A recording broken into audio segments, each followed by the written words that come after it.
Hello, and welcome to another episode of Sharing Wisdom. I'm your host, Angie Wisdom. And today on the podcast, we're talking all about an unstoppable mindset. You all, no matter what you're trying to create in your personal or professional life, having an unstoppable mindset is the foundation to get what you want. And I have one of the best people here to talk about it. My friend, Scoggins, is going to join us. This is not taught to him. This is something that he lived through, his own journey of facing challenges, overcoming adversity, and being resilient has created this unstoppable mindset that has created success in his life, creating an 8-figure business, scaling it, selling it. So he's talking to us on many different fronts of how beneficial that unstoppable mindset can be. Well, Stephen, I mean, the first two things I think of when I get a chance to have a conversation with you is one, the success that you've had building an 8-figure business, scaling it successfully and selling it. But really what I come back to is that unstoppable mindset and the journey that you went on in your childhood, adulthood, challenges that you've overcome to have that mindset. So it's going to be a great conversation. And I think we should really start off with that mindset piece. So give me a starting point of your journey here for people to really understand who you are. I really like to say that it's unique. Unfortunately, in today's time, there's a lot of broken homes and just really difficult upbringings in nowadays time. And hopefully the work that you and I do and our friends is changing that, right? We're trying to kind of establish that. But raised by a grandmother, passed away at 11 years. She passed away when I was 11, not when I was 11, you know what I mean? But passed away. Yep. And then during that 2-year window from 9 to 11, I was taught to kind of raise my brother, get him dressed, pull the chair over to the stove because I couldn't reach it at the time. So not much has changed there, actually, come to think of it. I'm pretty short, so go figure. But If you know, yeah, you know. yeah, that's right. Yeah, but so I was kind of forced to grow up at an early age, and moved in with my dad shortly after my grandmother passed away. He was an alcoholic for a number of years. He's been sober, gosh, for 35 years. Super excited for him. Turned out to be a fantastic granddad. But in the early days, Wow. he was gone. My mom was gone. Grandmother raised me. And then when she passed, I got to live with him. And I think I moved in on a Thursday evening, and I think I was on a construction job site Friday morning, Mm, wow. and began carrying studs at the age of 11 for 25. Well, it was 25 cents a stud till they realized that I was a bit of a worker. And then all of a sudden became $1 an hour. So go figure. I'm not sure how the math works, but Right.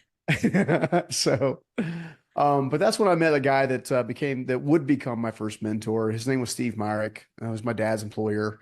And over the course of, I don't know, probably the next 10 years at different times, he would pull me off the framing crew, throw me in his Jeep Grand Cherokee. It was his vehicle of choice. And, and ride me around the neighborhood and tell me not to get involved in alcohol and, not to be able to keep my word. And, one of the things that I actually shared today with another podcast I was on was this concept of how to have a raving fan. Mm-hmm. And in his mind, he used a ratio. He said, if you do a good job for one person, they'll tell 10 people. If you do a Mm-hmm. bad job for one person, they'll tell 100. So he Yeah. said the laws of averages are against you. So you may as well make sure that you're good for your word. And, so I kind of feel like some of the integrity characteristics that I hold so dear to my heart nowadays come from those moments with him. Yeah. And, I guess I was probably 17 years old. I dropped out of high school to help my family pay the bills. Dad was, my dad was always a hard worker, but he wasn't necessarily great with money. Like, Mm-hmm. he's much more of a spender. And they say a rich man will spend a poor man spends, a rich man invests or compounds. And, I remember one afternoon, Steve Mark pulled me to the side and he goes, I got a couple questions for you. I'm like, sure. He goes, okay, well, what's the difference between a rich man and a poor man? And I'm like, well, duh, money. He's absolutely not. It's the way they think. Mm. And then he says, do you want to learn to think like me or do you want to continue thinking like your father? Wow. That hit me between the eyes. And, I had this mental Rolodex happen about that time with my father, always watching him borrow money, never actually intending to repay it. This is obviously during his more difficult days. Where Steve Mm-hmm. was very generous. I remember him. We went to this barbecue restaurant one time that everybody used to frequent. It's called Murray's Barbecue. It doesn't exist anymore, but I watched him put $1,000 cash under a basket of hush puppies and quietly walk out the door, and then have a waitress come out who I guess was new to the restaurant, but somehow everyone or majority of people in the restaurant knew she was a single mom of two. Mm, mm-hmm. And that $1,000 seed like wrecked her in a great way. She was praising God. She was, I can pay this bill like out loud. And just, I always wanted to have I wanted to have that impact on people. Mm, Like that was something I've always aspired to do, is to make a life of meaning, make a life of principle, find fulfillment in the ordinary, right? So not let, it's nice to be in a position to own things, but never let things own me, kind of mm-hmm. concept. All of that I learned from Steve and that time frame. Um, Man, I was going to say, you think about that question that he gave you. How old were you when he asked you that question? Do you want to think like me or your father? Probably 16 or 17 years old. It was just before I dropped out of high school. But I was far enough along the line that I was actually making decent money on nights and weekends, and kind of doing the construction thing on the side. So, but yeah. That's a powerful question. Like you have to time that really right because Mhm. there are years that no matter how bad Yeah. you perceive the habits or actions of your parent, you Mhm. still want to follow them, right? Yeah. And so Yeah. what a powerful question for you. And I think, gosh, I mean, you're a person of faith. Hmm. So do you ever look at that mentor and think, man, was he just sent here just for me? Yeah. Because he's obviously been such an influence in your life. Yeah, I absolutely. I think the interesting thing is I had this a bit of an epiphany a few years ago.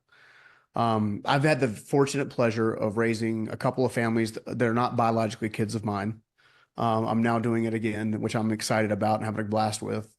And it was interesting to me that I have this healthy respect for fatherhood, Mm-hmm. and everything I know about other than hard work and being diligent and stuff like that, I learned from a surrogate father of sorts, a Steve Myrick, a Frank Wiesner, a Mark Bernhardt, like these people in my life that came at just the right time to keep me on a path. Because I have to believe that I actually know that just before Steve and I had that conversation, he was watching me start to follow similar behavior patterns to my father. Like I started seeing Steve as the wealthy evil person who, when I asked Mm, for money, wouldn't give it because he would tell me no, and he would tell me no because he didn't want me to become my dad, right? Not because he didn't want to be helpful. I mean, sure. the reality is that he helped me start my first business that I did really well with, made a bunch of money, lost it all, ended up homeless and the whole deal, and had to start all over again, and then proceeded to give me a second chance I didn't deserve. So I owe a lot to Steve specifically. And I believe personally that you have surrogate mentors, parents, and things of that nature surrounding you. And that's God's way. I think it's God's way of saying that he loves you and saying he wants what's best for you, even if Mm-hmm. for some reason you didn't get the parent necessarily that could have parented you well. And I find that too many of us, and I know I was in the state for a long time, lean too much on guilt and shame and blame. And well, if my father hadn't have been this way, then I would have been this way. And like that, I was absolutely heading down that pathway. And I remember this one story. I won't take the entire time, but essentially there are two brothers. They go through a very traumatic experience. Their mother passes away very early. Their father becomes an alcoholic. And the two brothers, one goes on to unfortunately become homeless and go through an experience of, destitution before he kind of had an awakening. And the other brother goes on to become incredibly successful. And this reporter over time finds him over time, and he's like, well, why on earth are you destitute and homeless? And he goes, well, with a father like that, what would you expect? And then he Mm-hmm. goes and finds the other son, in this story, he's in New York and in a skyscraper and has done really well for himself. And he stumbles across the son, or the reporter stumbles across the son. And he says, well, I'm curious. I'm doing this interview. I'm writing this article. Why on earth are you so successful? And he literally said the same words. He's like, with a father of Mm-hmm. like law like that, what would you expected? And that is a unique perspective of all types of circumstances, especially when you come down to kind of what you refer to as an unstoppable mindset, right? To me, a lot of folks are now using the word unstoppable in a lot of different capacities, and it's a buzzword. It sounds cool. It sounds exciting. It's difficult to live. it's a lifestyle choice, which means Hmm. when stuff doesn't go your way, you are committed to pivoting until it becomes possible. You're committed to absolutely just kind of going the next stage, the next stage, the next stage. And growing a business from the trash piles of a construction site, to upwards of the close to nine figures in top line revenue, uh, you are forced to change a lot. And I'm a big believer that you learn more from your past mistakes than you do anything else. And I just happen to survive most of mine. So, Thank goodness, right? right? Yeah. Yeah. But, I love that story. And I think of it often because I know you and I have had this conversation. I grew up in a family, my mother was an alcoholic. And I often think, like, how did I go this way and not that way? Because I Mhm. don't remember at a young age making that conscious choice Yep. of going, I know I will never drink like that. Like Yeah. I didn't think it was great and it Mhm. made me sad, but I didn't necessarily choose that path consciously. And I even Yeah. remember going to college and I drank a lot Yeah. and I had my days, Yeah. but at some point, it was definitely not going to be my trajectory, So it's Mhm. always interesting to me. But you used two words in there that were really powerful, like choice, right? Mhm. You Yeah. either have a victim mentality and you Yeah. have no choice, Yeah. or you have an empowered mindset and you do have a choice. Yeah. And it's really one or the other, right? Yeah. Absolutely. Well, if you think about it this way, one of the biggest awakenings that Steve Meyer gave me is the Mm-hmm. epiphany that I had a choice, Mm, right? Because you come up through the ranks as nature versus nurture. You become show me your five friends, I'll show you your future, right? Which is often, especially growing up your family members, you're typically dialed into your core behavior patterns and mindset beliefs around age 7. Like you have all these different attributes that can either be working quote unquote for you or, well, I guess technically they're both working for you in some one way, shape, or form. But right, until right. you until you have the epiphany that you have a choice, right? You're going to just go through the motions, Mm-hmm. right? And what Steve Meyer did with those two questions was he showed me for the first time I had a choice. You know, fast forward another probably 2 years. My father went into business for himself. He did pretty well for a couple of years. The economy changed pretty rapidly. He was heavily leveraged in debt, proceeded to lose it all, and all this kind of stuff. On his birthday, when I was, I think, 18, maybe 19, on his birthday, I happened to be at his house, at the house we had at the time. And I remember him coming into my bedroom at like 3 a.m. He's like, "Where's my truck?" I'm like, "What are you talking about? It's in the driveway." He said, "It's not there." That night, his truck was repossessed. 2 days later, the house was foreclosed on. And then I remember him with tears in his eyes walking. We were walking out of the house, heading to a trailer park that Steve Meyer owned, ironically. And I remember him saying, "Scoggins never get ahead; they only get by." And he told me, "So Mm, remember this always." And I'm like, and the crazy part is, part of my soul believed it in the moment, but part of my soul knew it was an absolute lie. And one of the things I've seen with a lot of people, especially in this genre of entrepreneurship and thought leadership and personal development, is a lot of the folks that are actually doing great work had great challenges, mm-hmm, but they for had to sure. choose to leverage the great challenges for a great transformation. And so again, you're right, it absolutely comes down to choice, and it comes down to being honest with yourself. When I was homeless, somebody asked me one time, "So what was the defining moment?" And it actually happened to be when I went to a World's Gym, which is similar to Mm-hmm. Gold's Gym. I don't think they exist anymore, but I and remember I just this. have. Yeah, I just happen to have a membership still kind of active. I just kind of walked in. This is before they really had the swipe tags. I don't know if people knew my Yeah. face or whatever, but I walked in to go take my shower and all that kind of stuff. And I just remember catching my eyes and I'm like, dude, what the hell are you doing? Mm, Like you literally have a multimillionaire as a mentor over here. You're completely ignoring his advice that he's already given you. You're not humbling yourself to go like spend time and learn from him. You're not humbling yourself to apologize for the mistakes that you made that directly impacted him. And this is the person that's only given to you. Like you're not, I just had you come down to this moment where you have to be radically honest with yourself. And when you're radically honest with yourself, you realize that's where choices begin. I was going to ask you, how do people realize? Because again, I'm seriously like thinking about my past and when you realize that you have a choice or you don't have a choice. And I think some people genuinely don't believe that they have a choice. I don't think that. I know that. I talk to people all the time and they're like, well, it is what it is. I mean, this is who I am. These are the Yeah. cards I was dealt. So they really don't believe in Hmm. that choice. And you talk about honesty, and I hear Hmm. self-awareness in there too. Like you've got to have Yeah. a tremendous amount of self-awareness about what's going on in your life Yeah. and then be honest enough. Yeah. But, I'm just wondering, for those listening and going, and I don't always think I have a choice, what's Mhm. their turnaround there? To me, again, you won't have choices until you're honest with yourself about everything you know about yourself, Mm-hmm. right? So I have this approach. I'm sure it's been said 10 different ways in different ways, but I have this approach of the core reason I was able to figure out that I had a choice and I was willing to work on myself because you don't become self-aware until you make the choice to work on yourself, period. Mm-hmm. Right. So you don't really have true self-awareness until you're actually begin to be honest with yourself. The core difference is the reason people don't want to be honest with themselves about the things that they need to improve upon. And that's what it is. These are things you want to improve upon, right? These aren't things that should become a label for the rest of your life, right? Sure. The reason they don't do that is because they are scared to acknowledge that they have responsibility in their choices and their actions and their results. Once you remove that fear and you take the emotions that come with it, which is blame, shame, and condemnation, and you pull it apart, you take it off of there, and you begin looking at everything as a sense of exploration and discovery and assessment, you're able to make a much broader viewpoint of yourself, which then gives you perspective. And on top of the perspective, you're able to kind of zone out. I call it like a movie approach. So Mm-hmm. imagine your life as a movie and you've been, going in the closets when the boogeyman's supposed to come out and then, and getting your heart broken along the way and, dancing in the rain sometimes and having the whatever win is going to be like you're going through your own story and your own movie on a consistent basis.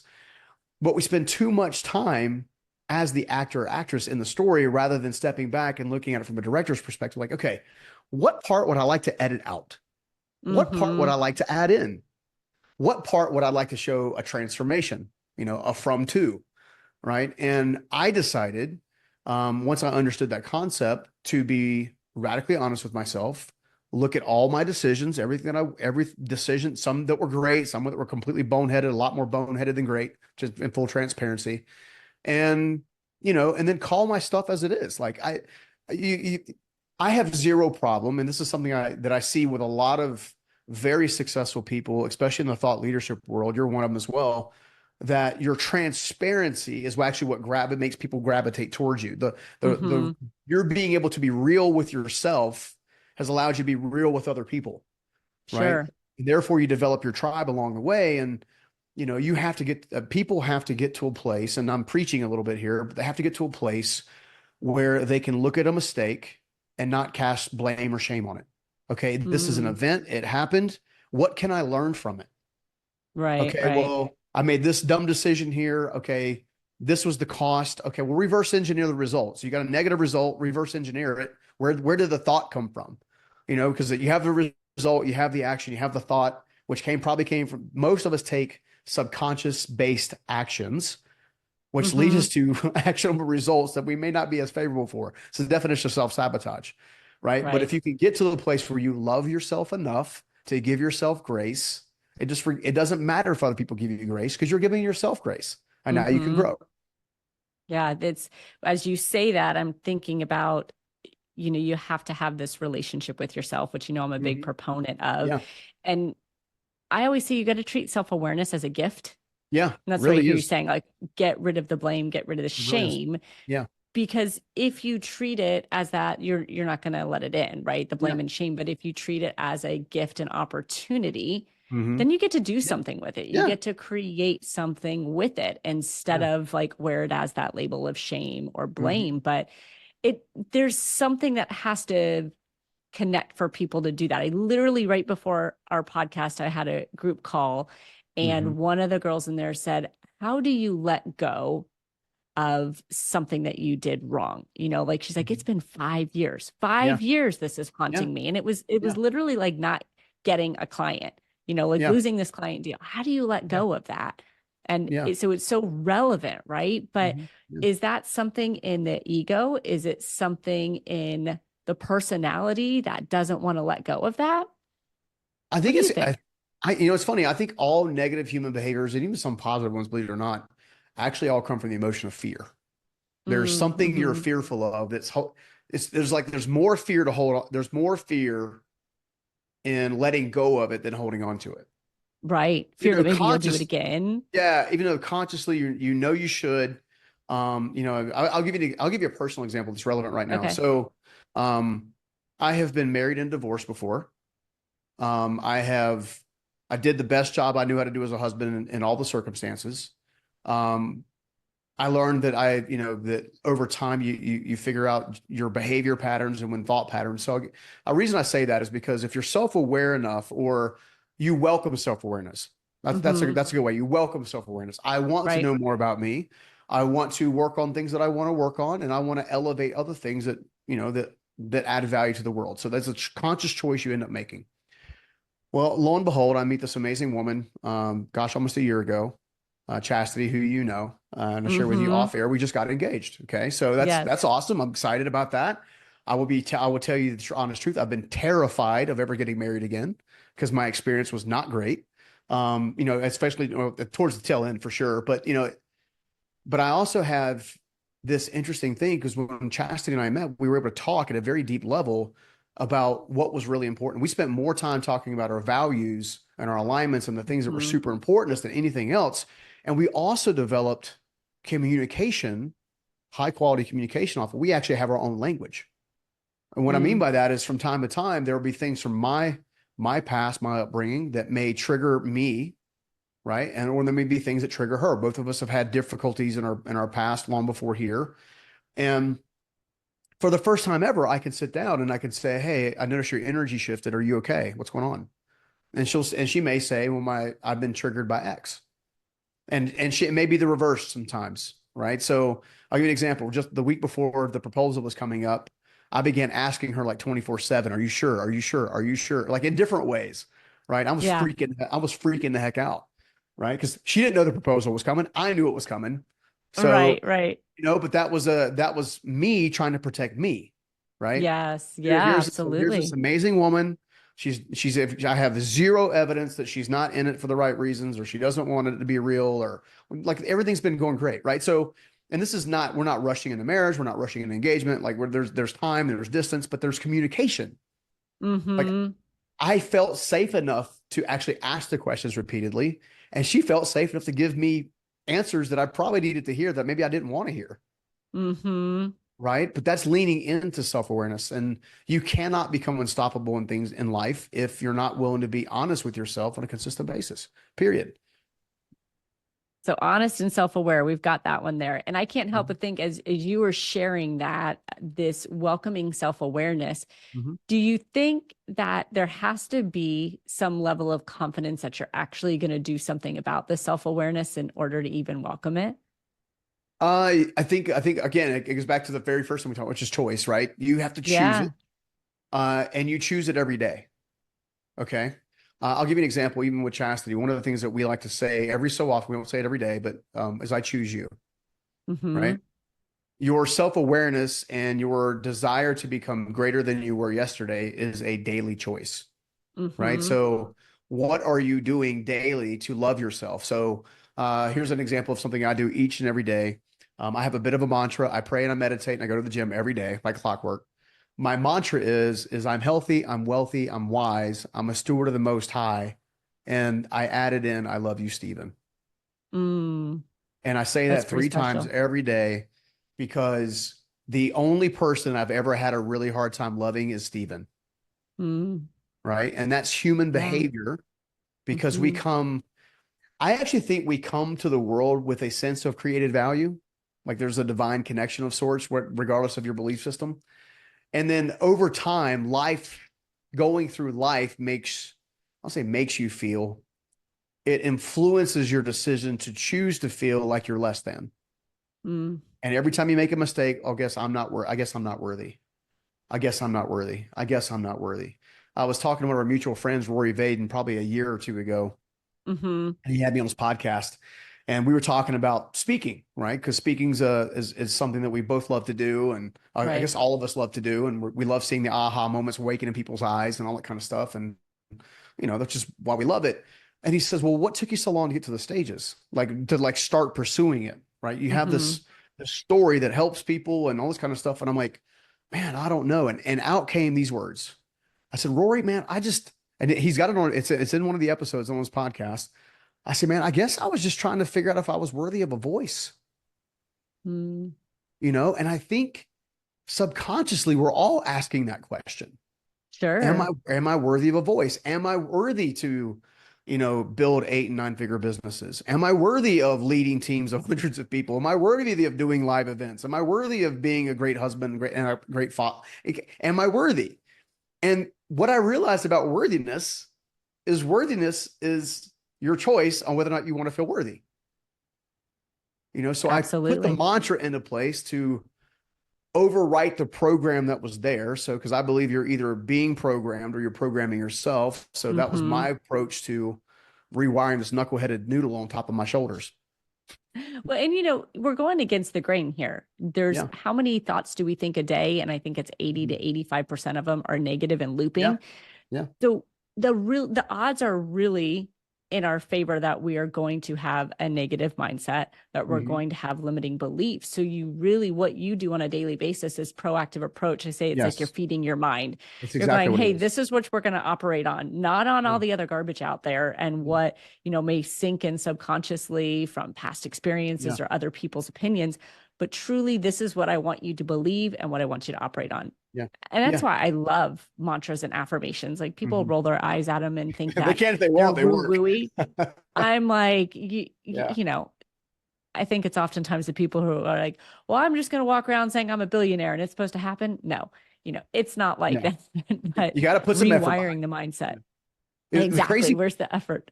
yeah. Well, so there's the effort, but then there's another thing that I realized that makes negative patterns more difficult to break until you're aware that this exists, which is your body has trapped emotions.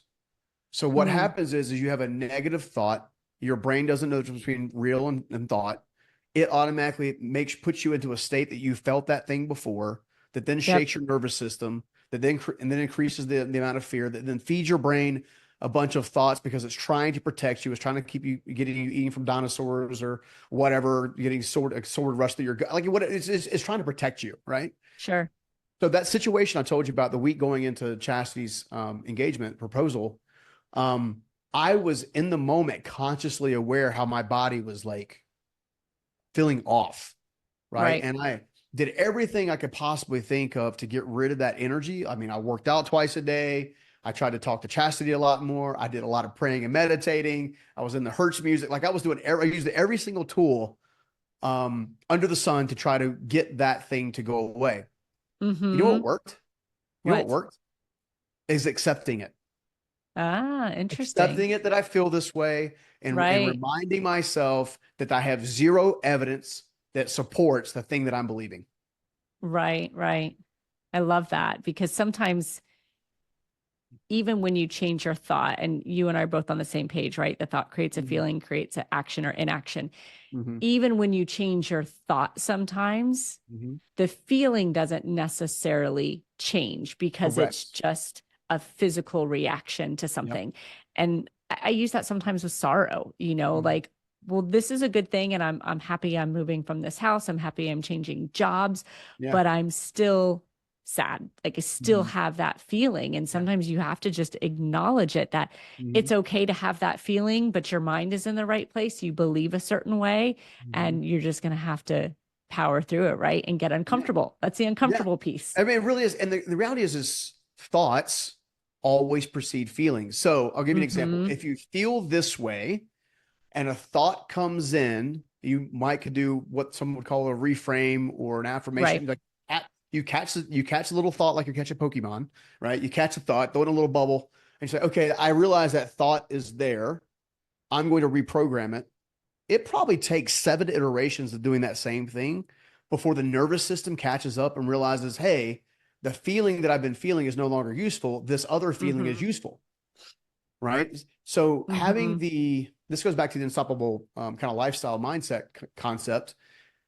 When you do that, you already understand that you're going to be uncomfortable for a small season before the reprogramming takes root and before you're operating on a new operating system. right? And once Yeah. you've done that a few times, you're like, oh, I recognize what's going on. Okay, what are my tools? Okay, great. I recognize it. Here are my tools. I put it into action. I begin to run through the tools to see, kind of work through the tools to see what works, what doesn't. And then before long, you're like, okay, reframe. Okay, I got it. And you do it enough times, and that's where there's a pastor called T.D. Jakes. He says, "New Hmm. levels, new devils." Right? That's why when you go through certain experiences that they call life gates. So life gate is a major event in your life. It almost in every case is you actually messaged me because I went publicly recently. Ironically, the dark night of the soul I was talking about during my social post was actually me freaking out about the week I was going to propose to Chastity because I wasn't really Yes. sure, because I Yes. was freaking out. Right? But I was like, are you okay? Do you need to Yeah. talk, Stephen? Yeah. You called me. I I'm need here a for you, friend. buddy. Phone a friend. Right. And I was just working through my tools. Like I was, but at the same time, I don't want people to think that because on paper there's all this quote unquote success that we don't struggle with things that come up. I wanted to be Right. authentic with our audience. Like, look, I go through stuff too. The good news is I recognize it's a dark night of the soul, which the next step is the life gate. You go through the life gate shuts, you never do it again. Sounds Right. like So a you game of Dungeons and Dragons. does really actually. I feel like there's a storybook that should go along with this. We're gonna But start it a children's book right now. exactly it's needed. Trust me, it's Yeah. needed. But what you're describing too is I tell people all the time, it's not that you're never going to have this happen again, but it's how you respond to it. Yeah. It's Well, the your tools response is that going you to have change. that you're talking about it, Yeah. right? You responded differently. Doesn't mean you're never going to feel that way again. Yeah. That is not an indication that you haven't grown. Mm-hmm. It's That's an correct. indication, that now you have an opportunity to go, hey, I've got all these tools, that I heard from Stephen about this unstoppable mindset. Let me Mhm. use those. Yeah. And that brings me to one of my other favorite words, which I think ties into your honesty, is trust. You start Yeah. to trust Yeah. yourself. Yeah. Yeah. Part of the I think, unstoppable mindset. yeah, I would also say this is, I'm not a big fan of fake it till you make it. Trust is one that I Yeah. am. Yes. And the only Yes. reason Me being too. is because you have to remind yourself, and I've had to do this even recently, and on paper, I have zero reason to be concerned about much of anything. Like I'm abundantly blessed. I have a beautiful family in both North Carolina and in here in Utah now, where I've relocated. I've got this amazing partner that we're obviously working on her brand. We're helping thought leaders left and right kind of get their messages out there to grander scale. We're doing all these different things that are all good stuff, but yet we all have these things that we have to choose to face in that moment. And I have to remind myself, even today, no matter what happens, it's for my benefit. No matter what Mm-hmm. happens, it doesn't matter if I lose money over here. It doesn't matter if one of the cars gets one of the So, cars gets not wrecked, but you have to a significant auto repair because the teenager decides to get the car out a little bit too late at night and run it into something by yeah. accident, and Yep. just stuff happens. Like it Mm-hmm. just it just Yep. happens. You know? It So I does. don't know. That's life. It does Yeah. just happen. But I'm with you on the fake it till you make it. I am not a fan of that at all because I believe, and you tell me, but I believe that there's always something in our past experiences that we can use Mm-hmm. to actually verify, to amplify what we're Yeah. going through at that point in time. It may Yeah. not be the exact thing, right? Yeah. Like you may not have spoken before you have your first speaking engagement. Mm-hmm. And so you Yeah. can't go back and go, well, I know I'm a great speaker. I've spoken before. But Yeah. you can certainly look back at past experiences and dig up that confidence, that grit, that perseverance, like these other Mm-hmm. characteristics that will help you show up as what I believe is your authentic self and Yeah. not a fake it. Yeah. So I'm with you on that. I don't find a whole lot of comfort in the fake it till you make it. That's so inauthentic to me. And some people Yeah. are listening are probably like, what? But Yeah. yeah, Okay. I'm there. The cool thing is like, okay, we use the speaking example because I love that example. Yeah. I did an event with a mutual friend of ours, Amberly Lago, a ways Yeah. back, about a year and a half ago. We had one of her events at my lab facility in North Carolina. Mm-hmm. I'm bringing it to Utah. Don't worry, it'll be here before we know it. But when we did that, I remember that she at that time she was elevating several of her mastermind clients who've been long-term members and putting them on a stage. And to give you an idea, the Mm-hmm. stage that we had in that building was a multi-million-dollar stage, significant investment in tech, floor to ceiling LED walls. It was very Tony Robbins-esque, right? Yeah. So imagine your first speaking event. Not only are you speaking for the first time in front of people, but you're also on what appears to be a national stage of sorts, Right. right? And I remember being behind the curtain with almost every speaker that was coming up, and they were all like, I'm like, she goes, I'm so nervous. I said, no, because you're not nervous, you're excited. Mm-hmm. And you just watch them go, wow, Ah, yeah, I that's feel, what it is. yeah, right. And it's a very simple reframe. And then I Yep. taught them 4-4-4. I want you to breathe in for over 4 seconds. I want you to hold it for 4 seconds. I want you to exhale 4 seconds. I want you to do it 4 times. And lo and behold, every single one of our speakers went out and killed it. Mm-hmm. Went out and killed Mindset. it. Yeah. Yeah. So it's just Mindset. these things seem daunting, but they're really not. Here's a real life example. Parasailing. Okay. Mm-hmm. You would think you're getting drugged behind a boat going X number of hours. It's going to be exciting, exhilarating, whatever. And, right. So you're like, I don't want to go. I'm too scared. I'm too scared of heights. What if the thing breaks and I have to fall into the water and whatever, right? And then you get up, you basically get you finally suck it up, you finally put the harness on, and you finally start like get let out by the string, right? And you get up to the top of basically the line, and you realize this is freaking peaceful.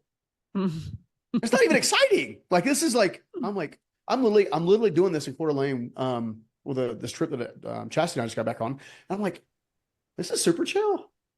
This is like massage level peaceful. This is weird, like super quiet, like just the Right. wind blowing through your hair. Well, went through my eyelashes anyway, you know. So our brain freaks us out for no reason For until we sure. realize we get to tell our brain what to do. Mm-hmm. So true. It's that fear, right? In the Yeah, story, or maybe whatever you have heard or whatever you've seen, or just we just assign what yeah, we believe to something. yeah. And so that's a huge part of what I'm guessing is what you're getting at here is that unstoppable mindset is Mhm. almost just not accepting Yeah, what's coming into your mind, yeah, challenging it, changing it because you have that choice. yeah. You live the labels that you allow, period. You live Right. the labels So that you allow. your friend's like, well, I lost this customer. Okay, great. Until you stop reminding yourself you lost this customer, you're going to continue thinking about losing the customer. I Hmm. could be running around calling myself a divorcee for the rest of my life. But what's the point? Like I did the best I could, and not everything works out. You can't control someone else's decisions, right? So it's like, you go out and build a business. Like I've had embezzlement in my big business before I exited. Like I had an executive team that, Yeah, you know, are suspected of stealing, just under $2 million over the course of a few years, like a couple years. But it's like I could beat myself up about it because I didn't put the proper boundaries in place. I didn't check in enough or whatever. I'm like, or I could say, you know what? That was a very painful lesson, but that's going to teach me to make sure that I have the things in place, the processes, procedures in place to make sure that I get line of sight on something like that ever happening again. hmm, Right. There's just certain things that you learn from your adversities and the mistakes that you wouldn't learn any other way. And I think that's right. why, as a person of faith, that God allows us to go through things. It's again for us, he's trying to develop us into a higher version of ourselves so we can be a beacon of light to other people who are maybe a little further behind than we are in that moment, Sure. you know? Yeah. We all have to be a light to somebody. That's And, right. you have to be, I'm thinking as you're saying this, and I'm like, I wonder, the people that feel like the same things keep happening again and again, even your dad, right? Like, Mm-hmm. so the Scoggins don't ever get ahead, they just get by. Mm-hmm. I feel like that's a lot. Like, if we don't welcome the awareness, Mm-hmm. take, an honest approach with it and the opportunity to do something with it, then yeah, you're probably going to go through the Yeah. same thing again and again to your theory, right? From a place of Yeah. faith, like God's probably just going to keep teaching you that lesson again and again until you're willing to That's actually exactly what happens. learn it, Yeah. beat your head up against the wall again and again, expecting, a different result.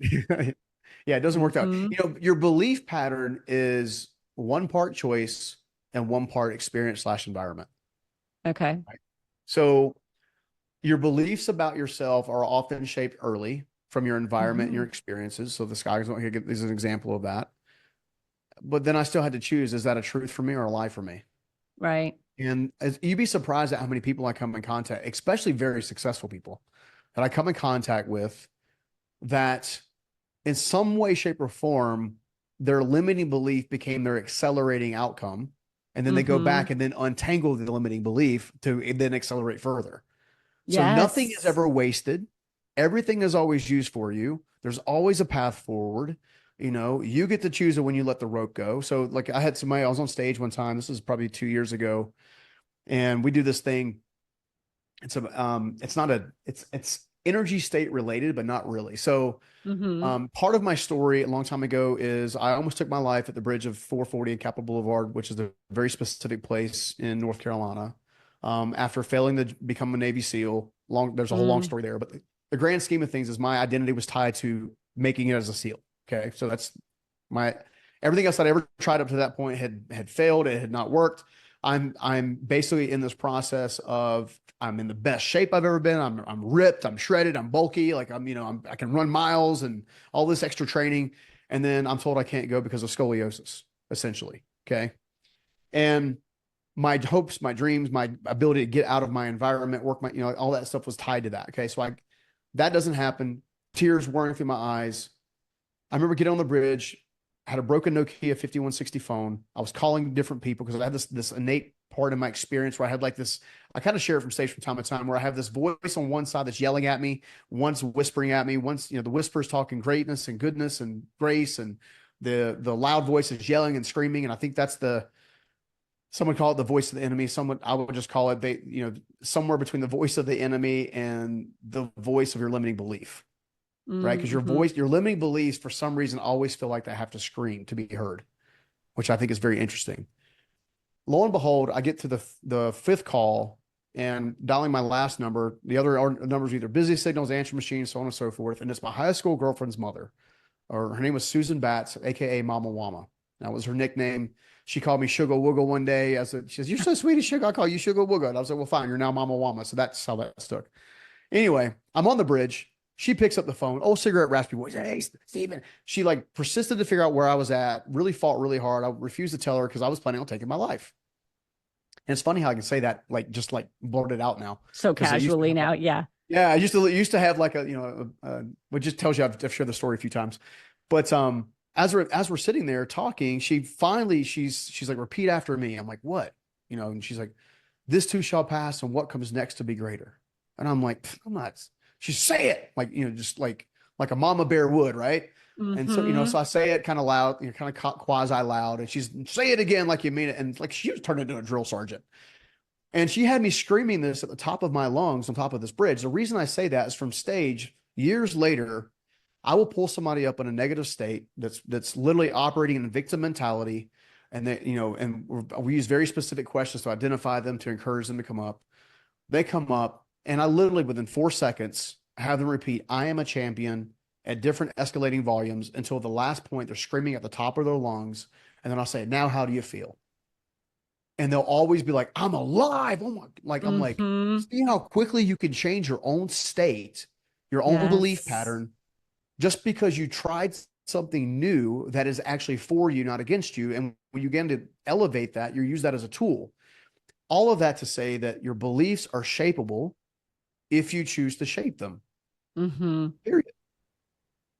So powerful. And it is, it makes me think about people who don't necessarily have the will to do that for themselves. You actually like forcing them, or mama wama forcing you to say those things. Sometimes you just need that person. I'm always a big believer, like, you can't make somebody change. And that's not necessarily change, but you literally making someone say something to change their state of mind and feel a different way. I got to remember that. Mm-hmm. Yeah. That's pretty Look, powerful right there. again, your nervous system is what makes you feel like the lie is true. Mm-hmm. Mm-hmm. So Yeah, it's when like you can't confirmation change bias. Yeah, when you can't change the brain pattern, you change the physiological pattern that then increases the brain pattern to awaken itself, basically. Mm. And it was something I figured out. I had to use the same technique literally a few weeks ago going into the proposal. I'm like, Steven, get it together, dude. Like, you have zero evidence, man. Like, Yeah. get it together. So, but when you So were go you through a shouting out significant there? wound, yeah, when you go through a significant wound, again, and I'm somebody who teaches this stuff, right? Right. So you go through a significant wound, you're supposed to know better. And you have to remind yourself of your own educational benefits, so to speak, and like walk through it that way. And the reality is a wound will heal if you stop picking at the scab. Mm-hmm. So true. Yeah, I never really thought of it that way. Not sure I really ever wanted to think of it that way, but I was just I have getting a ready to unique way of compliment you putting things too. together. I was just getting ready as we wrap up. I'm like, man, you have dropped so many great analogies and pieces. Like I hope that people are frantically taking notes. And then you had to throw that one out there. I mean, I don't know if there's a word I I ruined the dislike whole more show. than Sorry about scab. that. I mean, Never be invited back. honestly, you have been such just such an inspiration in the show. I truly know. I mean, I'm thinking of people who are listening to this, and I know there's so many different moments throughout our conversation that people can grab from what you were saying. And what I love so much about you is your genuineness. Like, this isn't something that you learned because you read some book. This is something that you've lived through, something that you have overcome. Not to say by yourself, you had great Yeah, mentors, but absolutely. you've actually walked this walk, and it just comes across differently and it resonates differently with people. So I'm so grateful that you were here. I'm also sad that I could feel like I could talk to you for hours and we didn't even start talking about business. So we're just going to have you back on the show again. Of course. This is more Anytime. important. I mean, I want people to understand that they do have choices. They do have the ability to create an unstoppable mindset, because you have to have that before you create Yeah. the business that you have. Yeah. I'll share one final thought if it's okay with Yeah, you on please. that on that Absolutely. on that tip. Um, Here's something I discovered. You cannot, this is actually one of my biggest learning lessons in building companies and businesses. You cannot build a business without building yourself, period. Mm-hmm. That was my greatest mistake. I was probably at $20 million top line revenue with this company that I started a number of years ago, 10 years into business, doing quite well, had a great reputation in the marketplace, had very satisfied customers, were getting business left and right. And I was miserable. And I was miserable because I had leadership team members that were reporting to me that had CFO, COO, all these different acronyms behind their name. I was a high school dropout, literally learning on the fly. And I didn't want to let I was letting my ego lead my insecurities, which was causing me to lead people out of fear. Mm, Right. It wasn't until that moment I went to a seminar, and ironically, it was a Dave Ramsey seminar of all things, and got my teeth kicked in for 3 days on leadership, which was fantastic. Didn't feel like that. I felt like not great when it was happening, right. but it brought the awareness. So sometimes you either choose awareness or awareness finds Mm-hmm. you. And I'm recommending that you choose it early and often.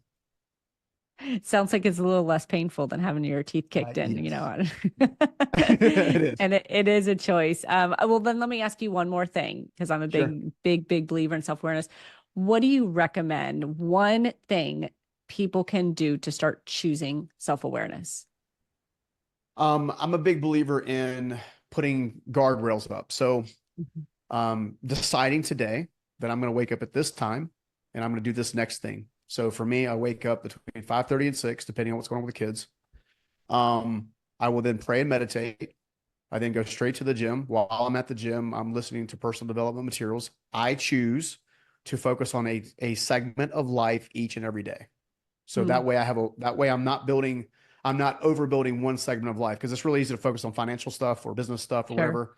I want to be just as attuned to polarity and masculine and feminine energy as I'm obviously developing a wonderful relationship. So I put that at the very beginning of my day, each and every day, and I don't deviate. I don't allow myself to deviate. Even when I'm Hmm. sick and I can't go to the gym, I'll pop in earbuds and I'll listen to something.